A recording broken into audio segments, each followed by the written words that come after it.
জয় জগন্নাথ। আজকে জগন্নাথ দেবের নাম করেই দিনটা শুরু করলাম। দেখো, ডনু রান্নাঘর খোলা পেয়ে বাবা বাজার করে নিয়ে এসছে, ওখান থেকে একটা গাজর চুরি করে নিয়ে এসে ঘরে বসে খাচ্ছে। কেমন দুষ্টু হয়েছে দেখেছো ছেলেটা। আজকে জলখাবারে বোসবাবু বলল চাউমিন খাবে, অনেক দিন নাকি সে চাউমিন খায় না। তাই আজকে বেশি করে ডিম দিয়ে, আলু দিয়ে, গাজর দিয়ে ঝাল ঝাল করে একটু চাউমিন করেছিলাম। দুপুরের রান্নার জোগাড়ে বসে গেছি। আজকে এনেছিল বাজার থেকে ইলিশ মাছ। ইলিশ মাছ হলে আমার কিন্তু দারুণ মজা হয়। ইলিশ মাছ রান্না করতে খুব তাড়াতাড়ি হয়ে যায়। আগে একটা সর্ষে পোস্ত আর কাজু বাদাম লঙ্কা দিয়ে একটা পেস্ট করে রাখলাম। আজকে ইলিশ মাছটা দুভাগে করব, কারণ আমার পুকু ইলিশ মাছ খায় না। আমার আর ওর বাবার জন্যই ইলিশ মাছ। আগে মাছগুলো সমস্ত ভালো করে ভেজে নেব। খুব বেশি কড়া করে ভাজবো না, হালকা হালকা করে ভেজে তুলে রাখবো। দেখো, প্রত্যেকটা মাছ ভাজা আমার হয়ে গেছে। সব কটা থালায় তুলে নিয়েছি। এবার ওই তেলেই আমি ওই পেস্টটা দিয়ে দিলাম। পেস্টটা খুব মিহি করে বেটেছিলাম, ওই পেস্টটা দিয়ে দিলাম পুরোটা। ভালো করে এবার পেস্টটা নাড়িয়ে নিচ্ছি। মশলা যত কষা হবে তত কিন্তু রান্নার স্বাদ বাড়বে, আর মশলা যত মিহি হবে ততও কিন্তু ভালো। ভালো করে মশলা কষানো হয়ে গেছে। এবার একটু হলুদ, পরিমাণ মতো নুন দিয়ে আর একটু মশলাটাকে কষিয়ে জল দিয়ে দেব। সামান্য একটু চিনিও দিয়েছিলাম। দেখো, কাজু বাদাম দিয়েছিলাম বলে কেমন তেল বেরোচ্ছে। ব্যাস, মশলা কষানো হয়ে গেছে। দিয়ে দিলাম দুটো লঙ্কা। মাছের ঝোল ঝালে আমার একটু লঙ্কা হলে বেশ ভালোই লাগে। ভাতের সাথে এই লঙ্কাটা মেখে কিন্তু খেতে দারুণ স্বাদ হয়। ব্যাস, মশলা কষা আমার হয়ে গেছে। এবার এতে জল দিয়ে দিচ্ছি। জল দিয়ে একটু সময় ফুটলেই মাছের ঝাল আমার রেডি। একটুখানি ফুটতে টাইম দিলাম। এদিকে বোসবাবু আজকে আমার স্কুটি সাজাতে বসেছে। আগের পুরনো স্টিকারগুলো খারাপ হয়ে গেছে, তাই উনি কটা নতুন স্টিকার অর্ডার করেছিল। আজকেই স্টিকার এসছে, আজকেই উনি লাগাতে বসে পড়েছে। আর আমাকে ডেকে ডেকে ডেকে ডেকে ওখানে নিয়ে গেছে। আসো, তাড়াতাড়ি আসো, দেখবে আসো, দেখবে আসো। আনন্দ তো আমার হচ্ছেই, আমারই তো স্কুটি বলো, নতুনভাবে সাজলে তো ভালোই লাগে। দেখো কত কষ্ট করে আজকে স্কুটির পিছনে উনি টাইম দিচ্ছে। আর এদিকে আমাদের ডনের খুব মন খারাপ। ওইদিকে বাইরে পুপু দাদা আর বাবা কাজ করছে, ওকে কেউ কোনো কাজে নিচ্ছে না। ওইদিকে ওর মনটা খুব খারাপ ছিল। আজকে পুপু দাদা বাবার হেল্পার হয়েছে, বাবা যা চাইছে তাই তাকে দিচ্ছে গিয়ে। এদিকে আমার মাছের ঝোলও হয়ে গেছে।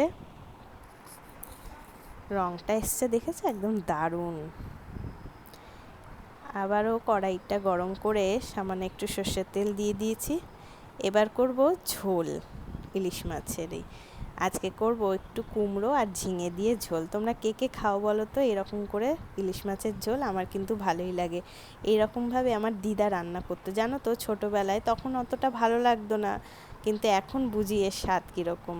আজকে অনেক দিন পরে আমারও ইচ্ছা হলো একটু কুমড়ো দিয়ে ঝিঙে দিয়ে ঝোল খাবো।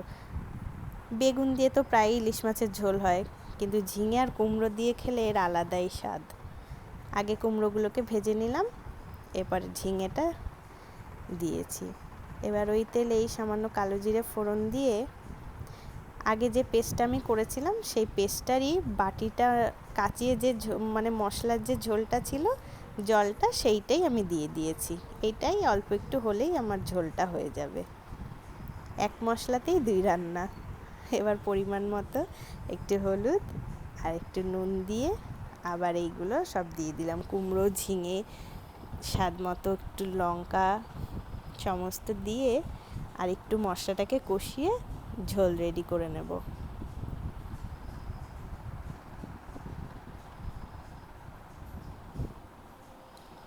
ব্যাস, জল দিয়ে দিয়েছি, মশলা কষানো হয়ে গেছে। এবার একটু ফুটে উঠলেই মাছগুলোকে দিয়ে দেব। এটাও বেশিক্ষণ সময় লাগে না। কুমড়ো তো এমনি নরম, আরও আগে থেকে ভেজে নিয়েছি। আর ঝিঙে তো কোনো কথাই নেই সেদ্ধ হতে, ঝিঙে খুব তাড়াতাড়ি সেদ্ধ হয়ে যায়। আর নামানোর আগে আমি একটুখানি ভাজা জিরের গুঁড়ো দিয়ে দিলাম।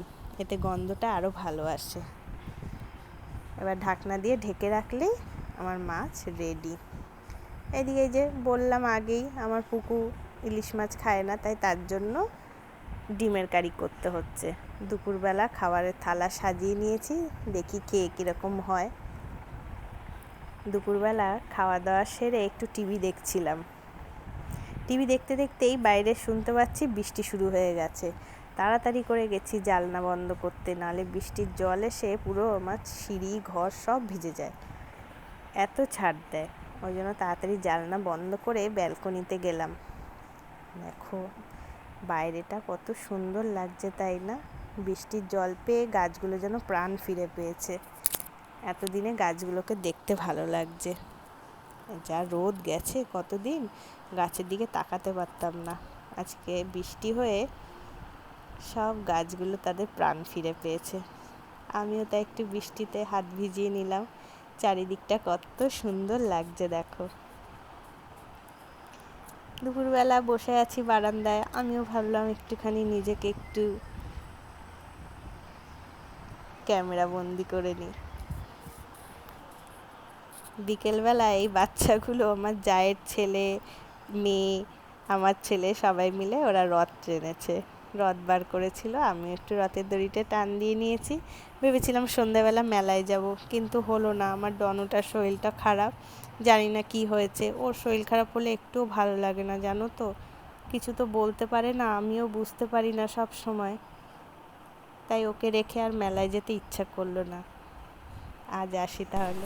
মেলায় যায়নি বলে বোসবাবু আবার সন্ধ্যাবেলা জিলিপি আর চপ ভাজা নিয়ে এসছে, তাই সন্ধ্যাবেলাটা জিলিপি আর চপ ভাজা খেয়েই কাটলো। টাটা সবাই, হ্যাঁ।